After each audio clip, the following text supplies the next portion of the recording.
Informàtica de nivell amb en Jaume i en Miquel. Tenim les vinyes connectades per USB.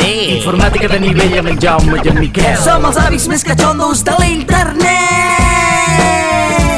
Orgue, ara em penso que se m'ha penjat el Windows. Hola, bona nit a tothom! Hola, què tal? Molt bona nit i benvinguts a un nou programa d'informàtica de nivell amb en Jaume i en Miquel. Jo, com sempre, sóc en Jaume. I jo sóc en Miquel. Molt de avui, home. Collons! Quina nota m'has cardat, n'hem encertat avui. Ara. Ostres. M'has enviat les ulleres de tornar al Federòticos. Bueno, a part del dir, ja estem bé, estem acostumats al cop, hem passat 3 guerres civils, nosaltres no ens mata res, aquí estem. Parlarem avui d'un invent molt modern que està agradant molt al jovent. Sí, senyor. Es tracta d'un aparell que es diu l'iPod. L'iPod, L'iPod. I què fa el L'iPod? Doncs jo us explicaré. És una cosa que serveix per emmagatzemar a dintre. Pots portar datos, pots portar fotos o pots portar música. Ja ho diu el propi nom, ja és iPod. Què vols dir amb això? iPod és una marca registrada d'aquest aparato però que no té res a veure amb la seva funció. És una cosa de marketing. Que sí, home, mira, ja t'ho diré. iPod, perquè hi pot cabre una foto. Hi pot cabre una pel·lícula, hi pot cabre una cançó, hi pot... iPod...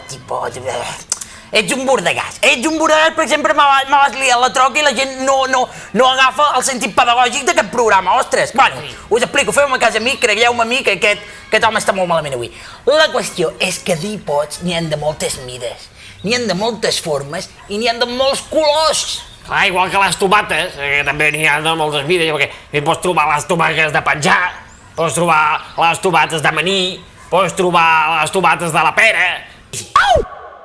Molt bé, una cosa que hem de tenir molt en compte amb els iPods és la seva capacitat d'emmagatzematge.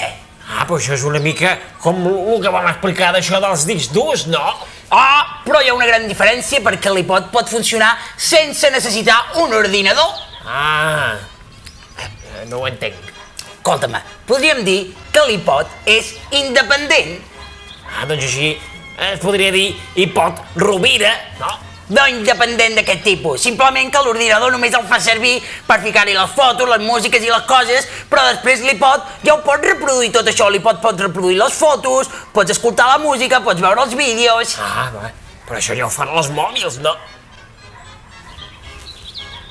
Ara sí que m'has cardat. Bueno, també és molt important no fer servir l'iPod en excés, perquè pot provocar malalties. Què vols dir? Ara que estàs dient a la gent que pot provocar malalties, això? Sí. Encara em fonsarà d'aquest elèctric joc del Mac.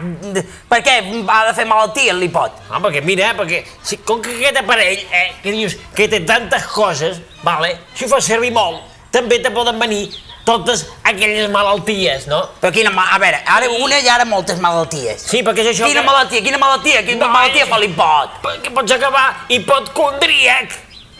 Saps què et dic, Miquel? Què? Que ets un puta. No, sóc un hiputa.